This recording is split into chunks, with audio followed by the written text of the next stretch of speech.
بسم الله الرحمن الرحيم والحمد لله رب العالمين والصلاة والسلام على رسول الله. نساك halkan waxa ku soo booqday madaxweynaha wafdi ka socda wadalka aynu saaxiibka nahay aynu walaalaanahay Jordan uu hogaaminayo Dr. Suldaan. waa markii saddexaad ay soo ziyaarteen waxay noogu yimaadeen sidii ay jaamacadaheena tababar u siin lahaayeen ku saabsan sidii loo tayeyn lahaa.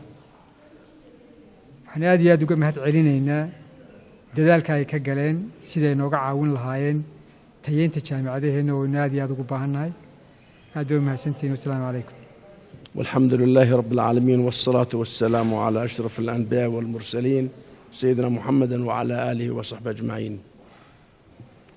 لقد تشرفنا هذا اليوم المبارك بمقابلة رئيس الجمهورية مع أعضاء الوزارة، أنا وزملائي من اتحاد الجامعات العربية ومن الجامعات الأردنية، وهذه زيارة الشخصية الثالثة لهذا البلد الطيب. وكان الهدف من هذه الزيارة هو إجراء ورشة عمل عن جودة التعليم في جامعات الصوماليلاند والصومال.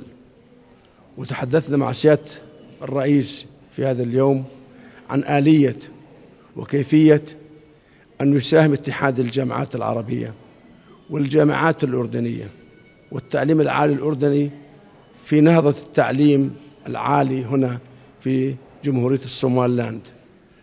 حقيقة التعليم هو مصدر الحياة ومصدر الحضارة.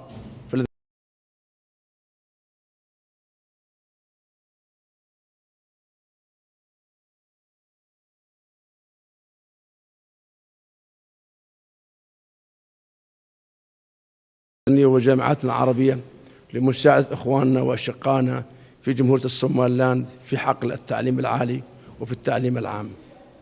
السلام عليكم ورحمة الله وبركاته.